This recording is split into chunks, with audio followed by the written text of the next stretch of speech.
This is what people think you say about Israel. I know. I know. Like, if you were to say this about Judaism, understandably and rightfully, you would get banned, and you should get banned. Like, if I were to ever say this about, if I were to ever say, like, oh, Jewish culture is this way, I would literally be Adolf Hitler, okay? It's fucking ridiculous. For the record, I don't believe that about Judaism, regardless of how much my psychopathic rabid haters try to claim. I believe it. I know plenty of Muslims that respect gays. Well, I'm not talking about Muslims. I'm talking about people in Palestine. The truth is that that's what they... Dude, come on, dude. What? Palestinian culture as a whole? How the... Dude, this is your brain on Reddit. This is your brain on Reddit. If you don't interact with normal people, if you don't talk to people on a daily basis, and the only way that you're getting information from, your only outlet to the outside world is just simply Reddit, you arrive at this conclusion. It's like literally a vector of radicalization against Muslims, Islamophobia, and also specifically Palestinians. That's crazy. It's also additionally ironic when we talk about LGBTQ support, because this community... Like, his community hates gay people in representation in like video games. So what the that's the other part of this that I don't understand. It's like, oh, Western culture is so superior. We love the gays, except I throw a fit every time I see them in my video games. But it's bad when Palestinians, I have imagined an alternative reality when Palestinians also do that. And I hate it when they do that. Okay, Asmongold wants to talk, he said. Hello? Hey, can you hear me? Yeah, I can hear you. All right, Asmon. Okay. Yes. In the interest of fairness, I want you to explain what you said that I saw in limited clips earlier today. Yeah. Okay, so basically, I find it to be really problematic that people put like a lot of virtue signaling, and I think it is virtue signaling, for people that are supportive for like trans rights and LGBT rights, when they support countries that kill people and prosecute them for being LGBT. I think it's a huge problem, and I don't think you can have both of those things. So when you were saying like Palestinians exhibit inferior culture that's barbaric, you were simply talking about the hypocrisy? Is that what it is? Yeah, pretty much. I do. And somebody in my chat said that you said that I thought Christian theocracy was better. No, I didn't say that. Oh, what a fucking surprise. Okay. Well, here's the thing, right? Yeah, go ahead. I want you to like fully explain, because I want to understand everything that you mean beyond the hypocrisy, because like the hypocrisy version, or the hypocrisy in and of itself, is one thing that we can address. It's a super simple concept. Well, but I think there's always a broader point beyond hypocrisy, because online hypocrisy in and of itself, or even the invocation of hypocrisy or perceived hypocrisy, is seemingly a more damaging thing than like actual material harm, right? Oh, this person is hypocritical, and that's like a very common fucking thing. I'm sure you experience it on a regular basis as well. It doesn't really matter. Most hypocrisy, I think, is derived from a misunderstanding that is often deliberate. I see it oftentimes with you. You've seen it with me. Everybody has it happen. It's extremely common on the internet. It's the Andrew Tate phenomenon, right? Where people don't give a fuck about like what Andrew Tate may have done or may not have done, or all the shit that he has definitely done, right? And care more about like, perceived hypocrisy. Usually, they care more about that than anything else. So I don't really. I don't necessarily. Norm Macdonald clip about that. It was very good. Yeah, I don't necessarily care about hypocrisy that much, but in terms of the hypocrisy of a matter, I can explain it to you. Sure. Number one, so in terms of LGBTQ acceptance, right? Trans acceptance, queer acceptance. You find that to be, in the United States of America, in the wealthiest nation on earth, one of the most prosperous nations on the planet, to be, to a certain degree, like a fancy thing to advocate for, right? I don't think that you have to be rich to advocate for LGBT acceptance. No, that's not what I'm saying. Okay, what are you saying? Sorry. No. What I'm simply saying is that LGBTQ representation in video games is oftentimes considered to be something that is like unnecessary, or something that is considered you're talking to about be, like in games? in games, in facets of culture, in facets of media? Yeah, sometimes it happens. It feels like it's inauthentic. Yeah, sure. Okay. Well, wait, is there a positive example of LGBTQ representation that you can think of in mainstream media in recent years? Sure. Just so I understand what the dynamic is there. Did you play Final Fantasy 16? I did not. Oh my god. So they had a character in Final Fantasy 16. His name was Dion. And he was like the prince of an area. He was like the, like person who could like channel Bahamut, right? And he was gay, and it was part of the story. And they actually blocked sale for that game in some places in the Middle East because Square Enix didn't want to censor the game for that reason. And I respected them a lot for that. But that was, wait, they refused to block the game? Is that what you're saying? Yes, Square Enix did not do that. And that was a good representation of like gay or trans. Yeah, I think so. I really do. Okay. I think that whenever you create a character that the character's personality, sometimes it feels like when characters are added into stories, especially if they have like an LGBT like lean to them, they can be turned into being like a one-dimensional, like I guess identification of that person. And it's like they make like an overt effort to talk about that and discuss it. And I feel like in a lot of times it can come off as patronizing or talking down to the audience. Okay. It feels very inauthentic to me. Okay, so Yeah. there are instances where there's like gay representation, trans representation that's like ham-fisted and just simply added on as not a necessary vehicle for narrative development, but instead simply for identity points, right? Sure. To do diversity. Okay, so not to get too lost in the sauce, we can get back to this part of the conversation in a second. But my point was that like that level of LGBTQ representation, it's for diversity, it's for marketing purposes. Usually, it's just like sometimes it could be shitty narrative devices, but ultimately it doesn't really matter. But a lot of people still get mad at it, right? A lot of people in the Western world still get mad at it. And for me in particular, there is a hierarchy of needs for and that all human beings respond to, all human beings exist under. Is this like a Maslow's hierarchy of needs, or is this like something? Maslow's hierarchy of needs is appropriate, but like there's a higher standard because the Maslow's hierarchy of needs usually is under the confines of like at least a developed country, where a developed country that is not constantly being bombarded or victims of like colonial occupation. My point is that Palestinians are not inherently anti-gay or anti-trans or anything like that. There are gay Palestinians, there are trans Palestinians, both living in Gaza, in historic Palestine, and also certainly outside of Gaza. Well, is it against the law? The problem is there is no time or space or opportunity for them to engage in queer liberation, let alone, advocate for more representation in their artworks, for example, when they're too busy being bombed and destroyed and killed and ethnically displaced for 76 years under an apartheid regime that is a settler colonial occupation. Okay, real quick. You don't think that I support Israel, do you? I don't, but I think that... No, I don't think you support Israel, but I think you saying that like Palestinians are immoral or evil or have an evil, antiquated culture or are barbaric is not only ahistorical. What's up? I do think that. Yeah, I think you're wrong. I don't know, man. Like, how can you be in support of a culture that tells people that they can't be who they want to be? Like, I mean, really, I mean, if I was advocating for what the laws were there, I would get banned for hate speech. How's that acceptable? Yeah, I think you are misunderstanding what their culture is, what the Palestinian culture is, and you're also not setting the standard under the material conditions in which they exist. I don't think that you can do that. So there are a number of other countries. For example. Okay, let me go after this. Okay, you go ahead.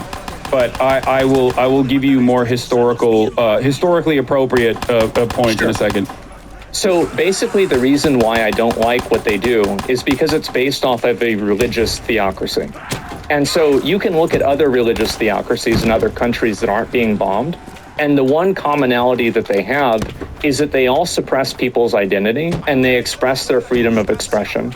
And I think that any culture and any type of government that is derivative of a religion is fundamentally inferior. I think this is true with any book. It's true with Judaism. It's true with Christianity. It's true with Islam. It's true with Hinduism. I think it's true with anything. And I find it to be very problematic that we're using these books as a guideline for like how to make laws when these books actively encourage killing people for different types of identities. And obviously, like, I understand that there's like a huge spectrum of people that are part of any culture. There's people that are way more progressive, people that are way less progressive. But what I see is that I see countries that have laws that haven't been bombed, right? You look at like Saudi Arabia or like Dubai. A lot of these other countries still have the same types of expressions or same type of restrictions on the expression for LGBT. And I find that to be problematic and inferior. And I think that you could I want to make sure that this is very clear, because like, I don't want you to think that this is something that's like the brown people over there are wrong. I would say the exact same thing for us, like the church, like Christianity. Like if you look at, for example, like Salem witch trials, it's disgusting. It's horrible. So all I'm saying is that I think that there is a standard that's being applied, and I don't really understand how that's defensible at all. I don't like, and that's what doesn't make sense to me. Is It's that, not. Okay, well, not. go ahead. Yeah, go ahead. But here's the problem. Okay. It's not defensible, but I think most people, including like the gay Palestinians or queer Palestinians or queer Lebanese people, understand that there is no room for advocating for civil liberties in your own domestic policies when you are escaping bombing campaigns. So I see your point. So but do you see my point? This is the reason why so many of these countries, whether it be Iran, whether it be Afghanistan, whether it be Egypt, or many of these places that were far more liberal from Western standards, from the Western understanding of like social liberalism, multiple decades ago, before Western intervention, are no longer as socially liberal as they once were. Because talking about like the 1917 Iran thing, basically? Not 1917, but yes, Or circa 1979, 1950s. excuse me. Yes, sorry.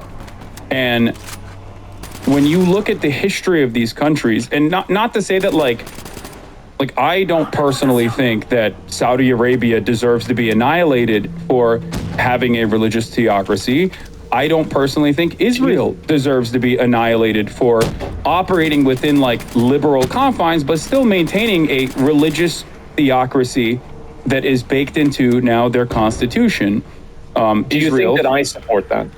No, I don't think you support that either. Okay. But, in terms of the Palestinians, I think the quote was that inferior cultures deserve to be wiped out. Oh, I don't know about that. I feel like anytime that you're killing people based off of anything like that, I don't think that Israel or America or anybody has the right to come in and tell Palestine how to live and for them, like what they're supposed to do, right? I'm not trying to tell them what to do, but if you want me to accept their culture as being equivalent to ours, I won't do that. Okay. And I do think that it's worse. Okay, but culture, you understand that culture changes throughout time. And it is directly a consequence of like how people or what people are experiencing. In the United States of America, we're evidence of that. We're evidence of that because like we're much farther along. So do you think like I don't think you would agree that bombing places makes them more tolerant to absolutely not. Yeah. Okay. And I don't Absolutely not. I don't think that you think that like nuking America, for example, circa 2013 when gay marriage was we're not going to bomb the gay into them. I understand that. Okay. You're totally right. Okay. So Yeah. in terms of some of your statements, Yeah. like not only I think you're wrong on the history of queer culture in Arab countries, in Muslim nations in general. I'll give you one example. The Ottoman Empire actually decriminalized homosexuality in the Tanzimat era. I think it was like 18th century. And before then, it was not even like a problem. It was never an issue. Far before Western nations ever actually decriminalized or made it legal to be gay.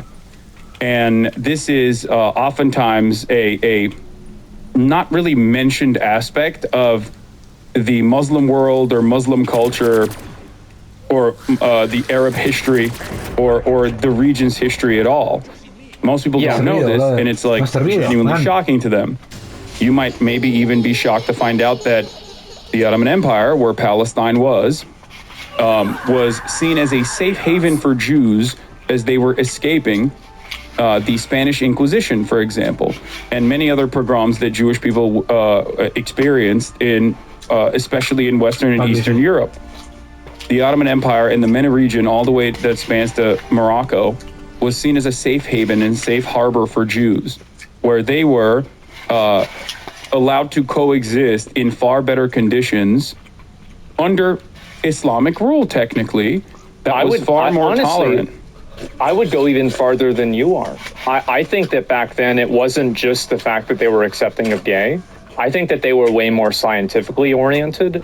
They were way more focused on learning and mathematics. I think that's evidently true. I don't think anybody would say the Ottoman Empire was shitty or anything like that. I think they were very progressive for their time. It's not even a question. So I totally agree with you. But things have changed in the region since then. They sure have. So what do you think is the difference there? Like, what do you think has happened in the hundreds of years that have passed, that have gone by, or especially in the last 100 years? Why has the attitude overall in terms of governance changed so dynamically and so dramatically?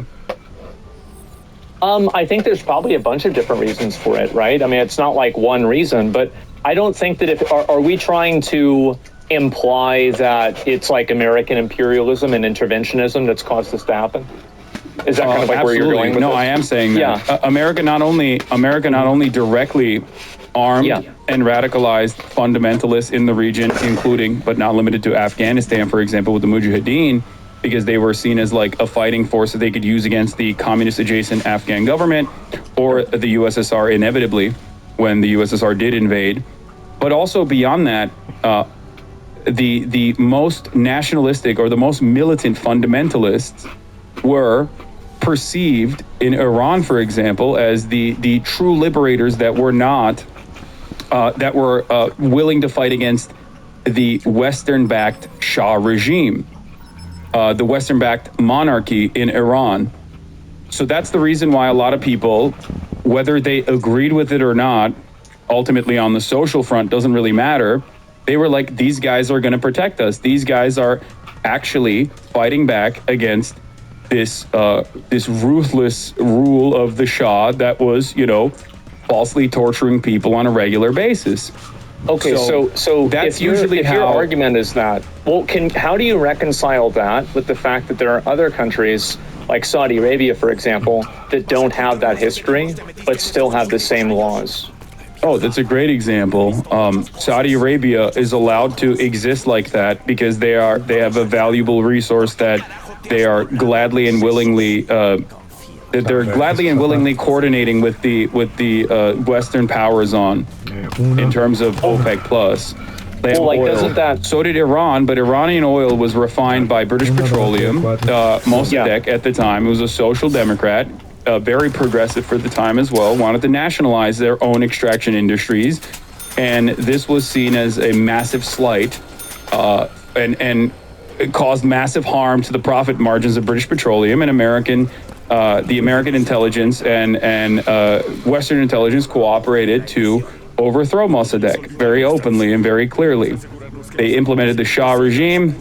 He was brutal. He was a brutal autocrat. He was a monarch. People hated him. And at the end of the day, it was the Islamic Revolution and the fundamentalist forces that were the most successful in terms of fighting back against the Shah. That's the reason why they overtook the country and have been dominating the nation ever since. There are plenty of gay and trans people. By the way, Iran is actually weirdly very pro-trans, but I'm sure that you probably didn't know that. They're very homophobic, but they are very pro-trans. A lot of cultures are actually very pro-trans, way more than the United States of America. Maybe to a fault at times, like Iran, when they do forcible gender. I mean, you look at like Native American culture, I think it's extremely popular. Norse culture, I mean, you could say the same thing about Loki, right? It's like the idea of being trans is like super, super, super old, like Shiva, right? Another good example. So I think that's true. There's a concept of third gender in India, Pakistan, and many other places as well. So, but that's besides the point. So what I'm trying to say is we cannot exist outside of the material condition that we are subjected to.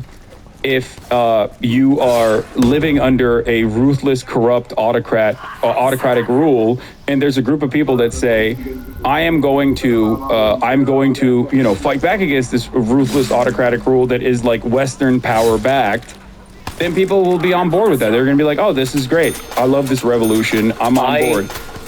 Okay, so I can go even farther than that. I totally understand why groups like ISIS happen. Like, if you look at people from ISIS, these are people that are like 20 years old. They've lived their entire life being occupied by a foreign power. I think that we're doing a horrible thing. And Iran, though, like, I hope you understand that, right? And just like there's a difference between ISIS and Hamas and all these other I'm just giving you an example. I'm giving you an example of like. So I think extremist groups are created. So you got a lot of heat, you got a lot of hate. One of your most popular, biggest hits was that America deserved 9/11. Remember that? Yes. Bad day, bad day. But what you meant to say is that American interventionism inadvertently caused this to happen. Am I right? Directly, not even inadvertently. Is a concept that historians call blowback. I totally agree with you about that. I completely agree with you. I think that you're right. I defended that. Yeah. So my perspective is that I don't think that we can blame, like, I don't see the logic that all of these other countries that are like, from the West, right, that are like much more progressive are somehow intervening and making this, like, these other countries in the Middle East hate gay people and like want to kill gay people. And I don't see how, like, wait, you don't agree with that? You're saying? No, I don't. I don't really see how they're congruent. So I don't. Why do you think that?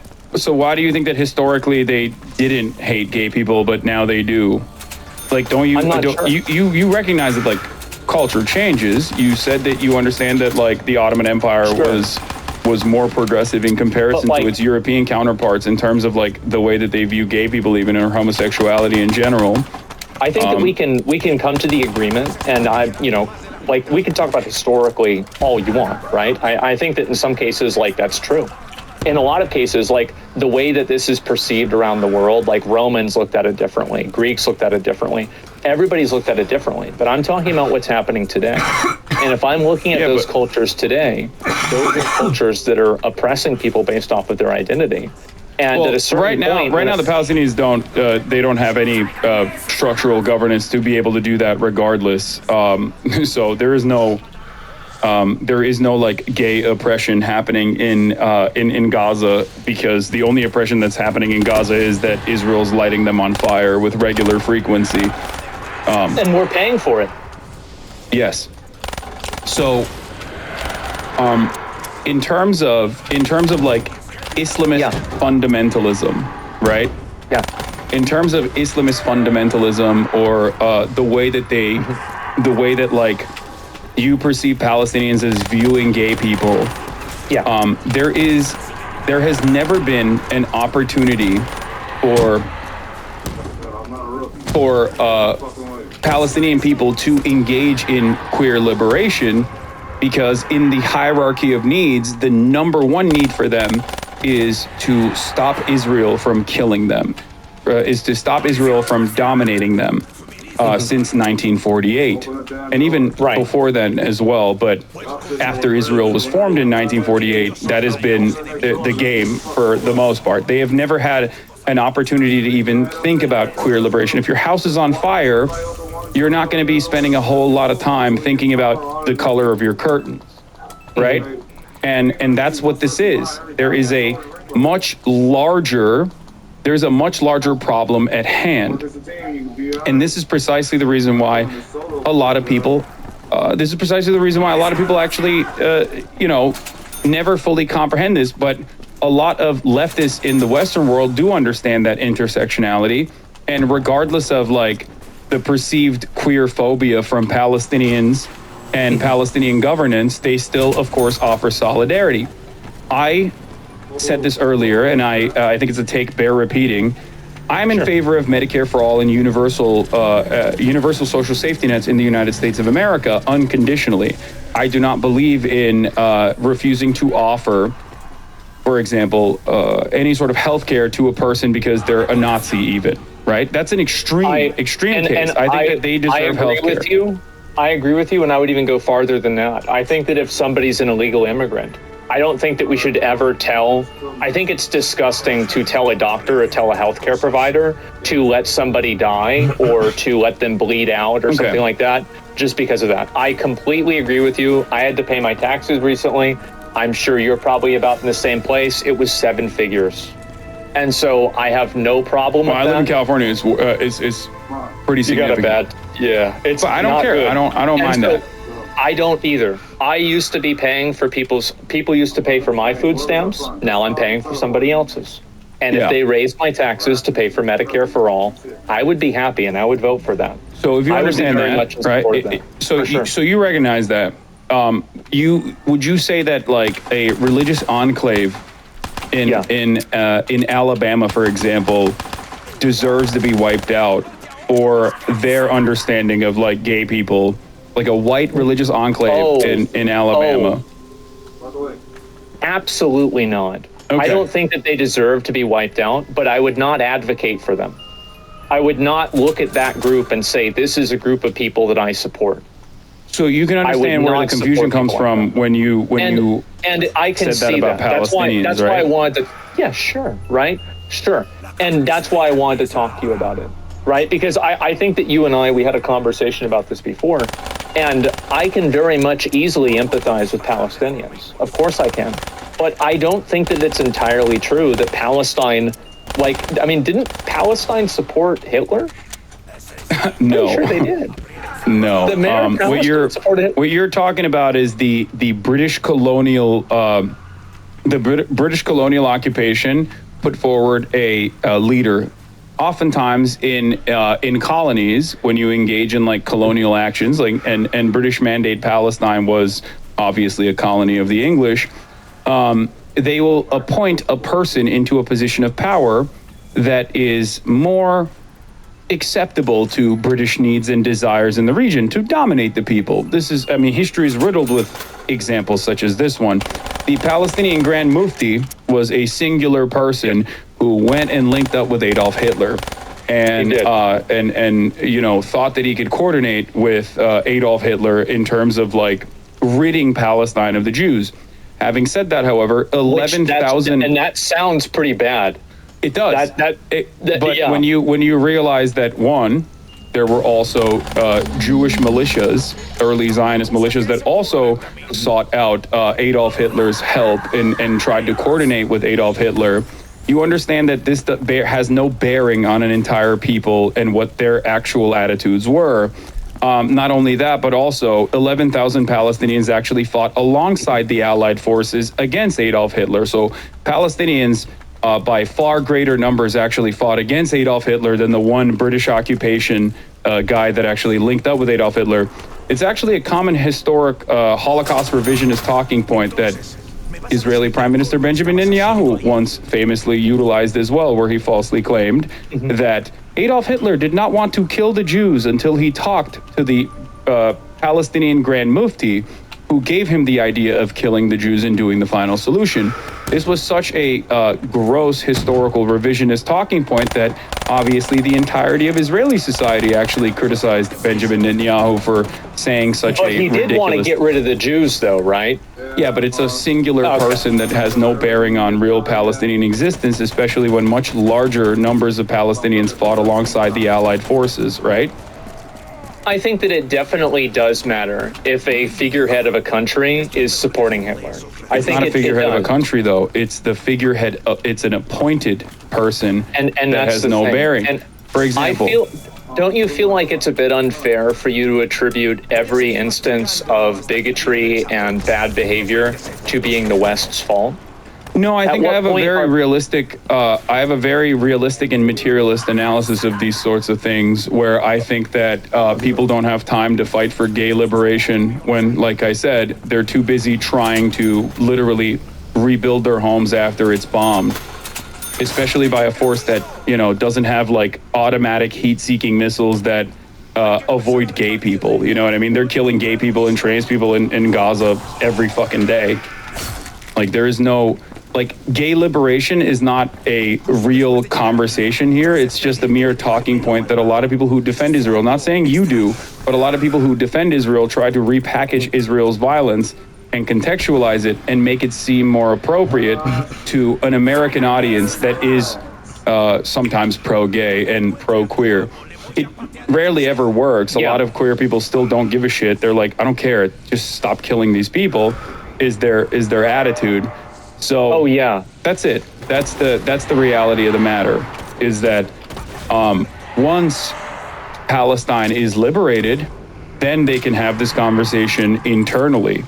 But right now, Western forces are allowing what- the death and destruction of this people to continue. What do you think the odds are that after this stops happening, that the Palestinians are going to get together and say that it's okay to be gay? I don't know, because I can't even imagine a world where this death and destruction isn't constant. But I would say that just like in the United States of America, you know, their people inevitably evolved, inevitably fought back, and what do you and think? I've actually got a created really good an question. environment for queer liberation, even though Sure. to this day there are still a shit ton of problems that especially trans people experience on a regular basis.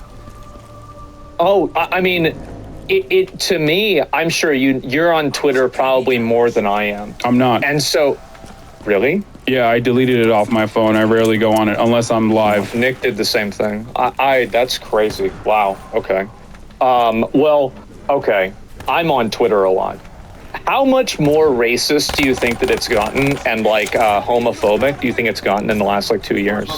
I think it's like 500x, right? Yes. Like it's insane. It's crazy, and I think that it's just it just keeps getting worse too. And I'm curious, like, kind of what your viewpoint is, because we're talking about like kind of how like these different cultures are accepting people, and like now, what do you think about like Saudi Arabia and like the way that they're like, I guess, effectively sports washing things? I think that's the term that's being used a lot, right, with like esports, etc. Like, what's your take on that? I think that Saudi Arabia is also a religious theocracy that is simply trying to moderate their viewpoint in an effort to become more accepted by Western culture and bring in Western capital into the country. Sure. Ultimately, if they did become a queer safe haven, for example, overnight, there's still plenty of issues in Saudi society in terms of utilizing slave labor, in terms of death and destruction that befalls like indigenous populations in areas where they want to do building projects, and beyond that, there is the whole genocide in Yemen. A lot of these things can be solved inevitably, and there were some initiative from China that brought Iran and Saudi Arabia to the table to stop the destruction of Yemen, for example. That was relatively successful pre-October 7. But like, there are a shit ton of problems in Saudi Arabia still. Having said that, Recently they just let women drive. yes, Very recently. Yeah. yes, No, a lot of the things, I'm fully aware of that. things that that people who use this kind of sentiment against Palestinians oftentimes will overlook Saudi Arabia or other Gulf states that have the exact same rules and restrictions. But once again, this is more so about allowing right-wing sentiment to fester and dominate a society. There are plenty of members in the Israeli Knesset, for example, that also don't want women to learn how to fucking read and write. It's so bad. Like, absolutely, you're completely right. And there are plenty of people in America who feel similar ways as well.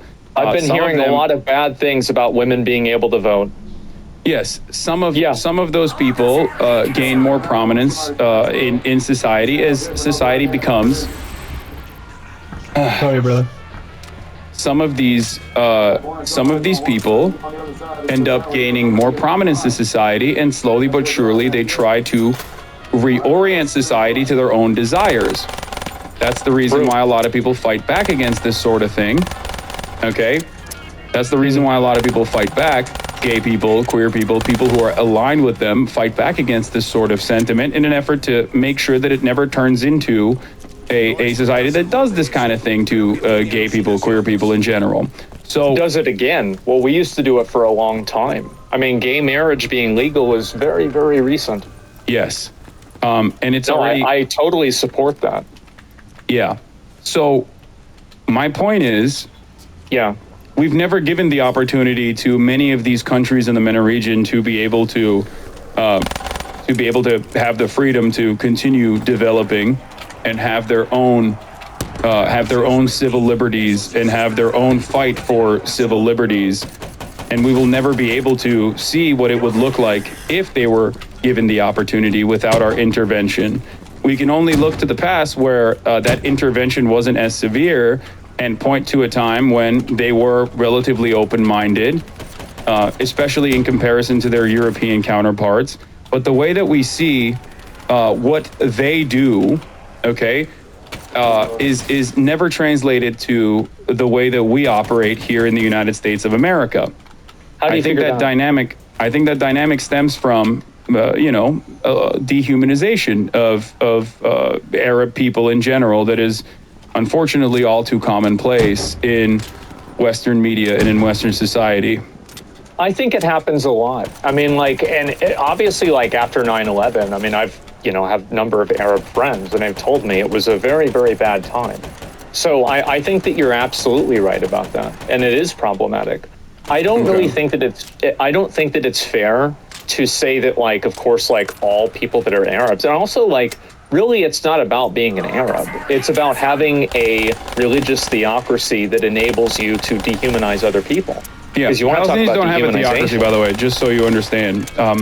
They don't have anything. They don't have any sort of real valid form of governance at all. They have never been allowed to have a real valid form of governance or any sort of autonomy or any sort of sovereignty, at least, especially since 1948. Sure, but in all of the other places in the same area, pretty much all of them that are doing their own governance come to the same conclusion about gay people. Yeah. They pretty much, they do.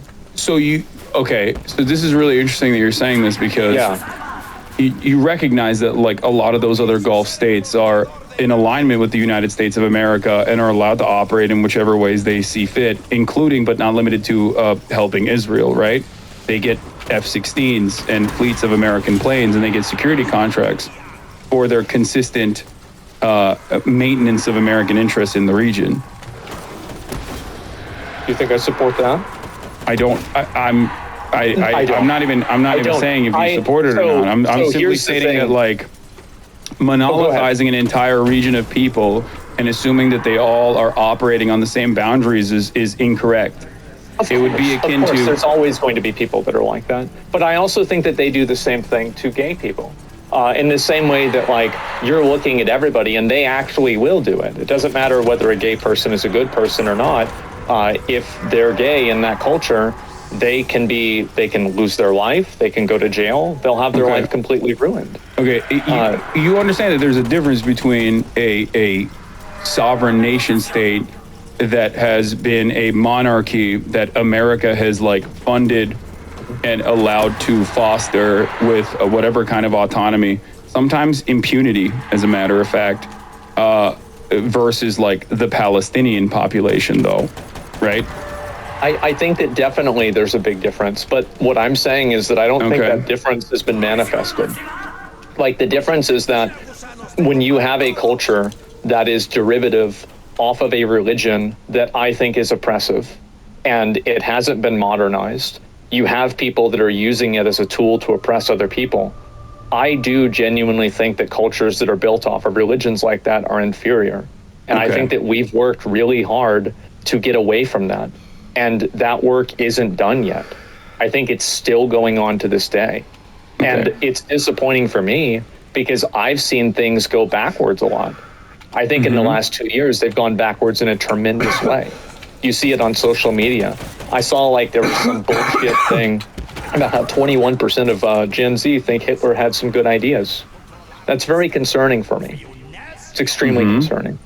Yeah, I mean, it's a lack of education in America. It's really bad. But once again, like what you're doing is something that I see a lot, which is a conflation of conservatism and reactionary ideals with members of an entire religion. So in the United States of America, right, you have really, really freakish religious guys, right? You have people who want basically the same governance that the Taliban has over Afghanistan, but in the United States of America. Like, there are people like that. I think they've got a lot in common.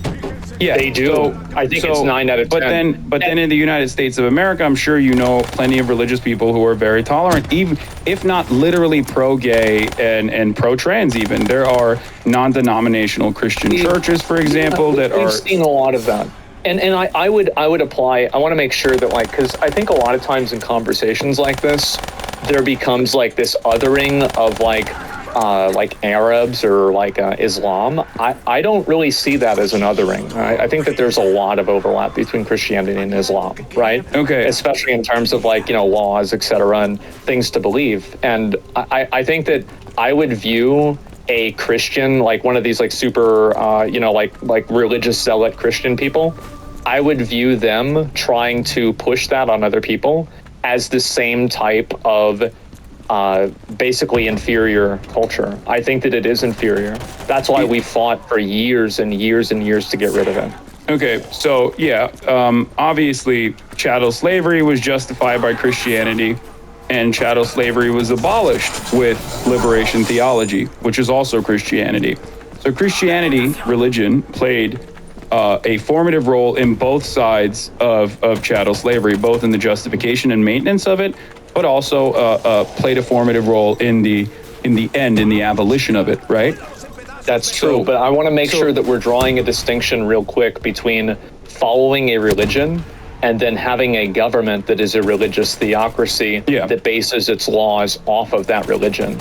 I think that most people that are of any religion just want to be able to get along. Okay. I think that's very much true. But the problem is that if you have a government that is based off of that religion, I can't think of a single government that's based off of a religion that isn't bad. Well, I mean, Americans are, the American Republican Party is desperately trying to bring that back as best as they can, but they're trying to make them, they've made it legal to teach it's mandatory now to teach the Bible in Oklahoma. Yes. So you saw that. Yeah, I did. So you understand that those are people, some of which are genuine like religious zealots, and others who are simply utilizing religion as a galvanizing factor to be like, see, I'm a religious person, right? Like, I think people have different aspirations. Like people have different motivations for why they advocate for certain things. Okay. So that very same principle, that's very common, that people use religion as a tool to like kind of enable that type of behavior. Great. So herein lies a problem. Mm-hmm. That very same principle exists in the Muslim world, which is endlessly diverse, and there are, it's the fastest growing religion. It is. I think it might have actually overtaken Christianity in terms of numbers. I think it's 1.6 billion now. That's and the yes, number I last heard. and Yeah. religious governance differs from country to country. I'm Turkish. I come from a country that is nowhere near as fundamentalist. It's supposed to be secular. Obviously, Recep Tayyip Erdogan is very similar to Donald Trump in terms of how he utilized Islam to make himself, to give himself a more prominent role in Turkish society, was able to both bastardize religion and also simultaneously use it for social repression, social oppression, and cultural repression in general. So I personally understand I've withstood the direct consequences of that, of a society being redesigned. And perhaps that is the reason why I know that there's a difference between simply monolithizing an entire religion versus people who are championing religion, Islam in this case, to meet their own authoritarian governance demands. And that's simply what it is. A lot of people don't like the way that their government operates. There are gay Muslims, there are queer Muslims, there are queer trans people. They have unfortunately not had any breathing room to be able to advocate for civil rights in many parts of this region because they have been consistently pushed back against, and also don't have any fucking time or space to be able to do such a thing when they're under direct occupation. That's the issue. But would you come to the same conclusion that basing decisions off of that religion and making laws based off of that religion is a bad thing? Yeah, of course. I don't. What do you mean? Okay. I don't agree in theocracy at all. Awesome. But wouldn't that mean that it would be inferior? No, I wouldn't say that any culture is inferior to one another. I would, however, say that especially as it pertains to Palestinians, the reason why I don't think it's inferior over the one another is that inferiority is a very dangerous and treacherous language to utilize, especially when there are, hundreds of thousands of dead and wounded people that are in the crosshairs of Israeli violence. I think that it works. If this is a semantics issue, and if me saying inferior, if you think that that's dehumanizing or problematic, then I don't necessarily completely agree, but I can see where you're coming from. Well, I would say worse, or you could replace that with any other word that is just not as good as. Yeah. But of course that doesn't represent. But even then, it doesn't matter because then there's something that's better, right? The problem is American culture or American actions are not necessarily better. That's my point. On the basis of it's not even a question. If you have a country and a culture that allows somebody to get killed for their sexual orientation, that is a worse culture than a culture that doesn't. I think there's no other way to look at it. There's something. So here's the thing. There's something that we do in the United States of America, or in the Western world especially, that creates this veneer, this aesthetic that we are somehow morally more progressive and more superior than other countries. I'll give you an example of. I can talk about gay rights in general, but beyond gay rights, one thing that I could talk about especially is for example, slavery, right? Sure.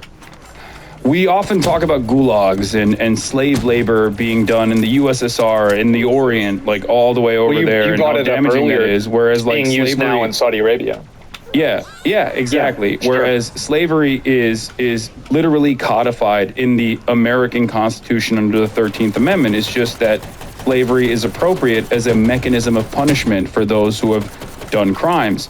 Another great example of this is bribery, right? We often look at the barbaric nature of Pakistani society or Indian society where bribery thrives. Yeah, sure. There's so much corruption, it's bribery. We have codified bribery under legal terms. Exactly. Right. Lobbying. Okay. So I see your point of view, but I don't agree with you about the slavery point. They used to take black people's teeth out of their mouths so they would give them to white people. We don't do that even to prisoners. No, I know, but it's still, I- but slavery is still I an under- inhumane practice, right? Like you understand that, you agree with that.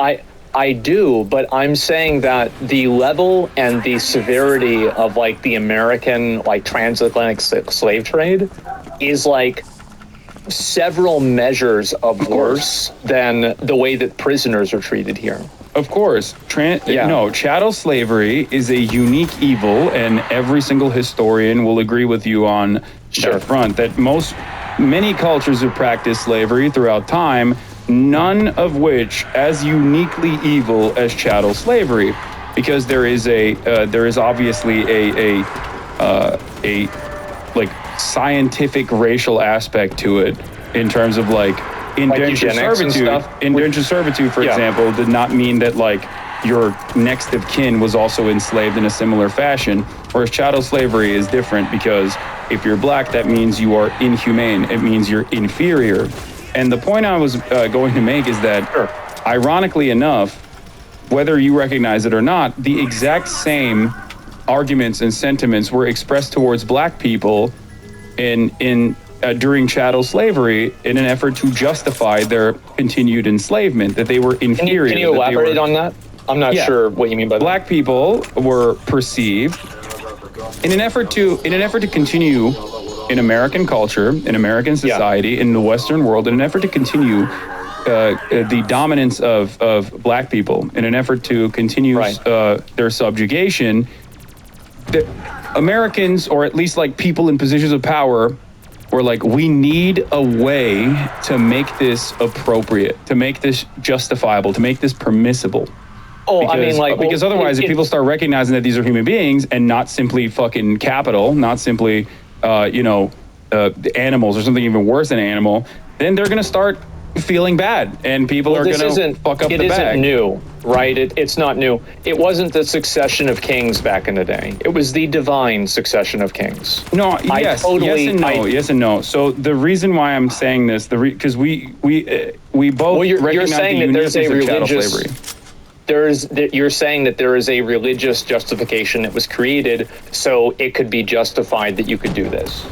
I'm not even talking about the religious justification. No, I'm talking about scientific. Like a moral one? Scientific justification. Like eugenics. Yes, eugenics, which is now seen as a Pseudoscience. false science, as pseudoscience that was specifically created and designed in an effort to look at this racialized form of violence and justify it. And in that process at the time, or rather, the reason why they went to that justification was because, if they were to do this on religious boundaries or on ethnic boundaries, as they had done previously in previous societies, whether it be like the Romans or the Greeks or any other form of like indentured servitude that was practiced in other cultures and other civilizations, you could not engage in the continued dominance of black people that way, because what if they become Christian, right? Or when you bring black people here, they learn the culture. They can they can integrate into society inevitably. So in order to create this like continued dominance, they sought out the scientific, in air quotes, the pseudoscientific understanding of black inferiority, African inferiority. Their culture is barbaric. I think, are you trying to draw a parallel between like the eugenics argument for like subjugating black people and my argument for saying that like the like a religious theocracy is inferior? Is that kind of like where you're going? Where I'm going is that in order for Western cultures, in order for Western nations to continue their dominance over other nation states, there is a direct through line of creating an air of inferiority while simultaneously destabilizing these places in an effort to maintain their underdeveloped status, which oftentimes will result in people behaving in more violent manners. If you fuck with people, they're not going to like it. Yes. I agree with you. I think that's very true. Absolutely. I don't really think that there's really much of a disagreement there. I think that like absolutely that's what's happened. But if I'm looking at it from like my point of view, I do think that like the culture that we have is a better culture. I don't think that you can compare it to eugenics. I don't think you can say, like, for example, like with eugenics where they're like comparing like shapes of somebody's skull or something like that versus like whether somebody is allowed to be gay or not without being prosecuted or killed. I don't really think that these two things are equivalent. I think that one of them is absolutely a lot worse. No, and it's much more. I'm simply mentioning the rhetoric that is utilized in this process. Like one of the examples is like the indigenous population, right? Which is like Native Americans. Yes, which is ironic that we're having this conversation today. A lot of the early justifications of settler colonial violence was met with, well, the natives are barbaric. The indigenous population is killing one another. They're practicing bloodletting. They're cannibals and whatnot. Some of which was not true at all, and others that might have been true. Now, well, there's a lot of it that was true. I mean, they did some crazy shit down there. So ultimately, it still does not justify the inhumane and horrific practice of full-scale genocide, which is infinitely more barbaric than anything that you could basically say about the indigenous population, right? I would say to an extent, yeah. Like if you want to talk about like how the Spanish treated them, yeah, it was really bad. Okay, so it's a far greater evil, right? Like instead of fostering a non-hostile relationship with the indigenous population and collaborating with them, instead of doing that, full-scale domination and ethnic cleansing was the far worse evil in that process, right? Because human beings are still human beings at the end of the day. You can like reason with them, you can talk to them. There is no greater evil in terms of like evil Olympics. Like genocide is up there. It's the worst thing you can do to an entire group of people. You're totally right. I completely agree with you because like, yeah, you can't talk to them or anything like that. But what I'm saying is that I think that those people were killing others of them all the time. Like they were doing that too. This is, I mean, we're doing an evil tier list, right? Yeah. And so like you're saying that this one is kind of a little bit worse than the others. No, not a little bit. No. I think far worse. Okay. Far more damaging. Far more damaging historically and throughout time. Like, I guess my argument is like, I don't care if, like, for example, Jewish people in the Holocaust, like if they were homophobic, for example, like I don't think that would justify the Holocaust. No? You agree with that, right? Okay. Yeah, then what your statements about Palestinian culture and the reason why a lot of people on Twitter are mad at you now is a similar sentiment being expressed, whether it was inadvertent or not, that their inferior culture is being wiped out, and you don't care if an inferior culture is being wiped out. Like that's I'm not going to support a culture that demonizes and kills people for their identity. I'm never going to support a culture that does that. It doesn't matter whether it's Christian, Islamic, or anything, atheist. Any time that a culture is killing people for their identity, that culture is evil, and they are committing an act of evil. It's completely indefensible. Well, you know, I think there are some issues with that sentiment, especially when you compare, for example, what the American government did in World War II. We support the Allied forces. We root for easy company, as my friend Felix Biederman always says. Regardless of how America was segregated at the time, an incredibly unfair and inhumane practice, right? Americans were not exactly woke on gay people at the time. Americans were not exactly woke on black people at the time. There were horrifying things that we did to black soldiers in the aftermath of World War II, as a matter of fact. And we've gotten a lot better since then. But hold on. But ultimately, right, we still celebrate the Allied forces and their accomplishments in World War II. Right, in defeating Adolf Hitler and liberating these concentration camps. The problem is, in terms of like the analysis, in terms of people resisting against like Israeli occupation, a similar dynamic exists. These are guys who I don't agree with in terms of their own domestic affairs, in terms of the way that they govern themselves. But the problem is, they don't have, like, there is no opportunity for normal Palestinian civilians to go out and take it to the street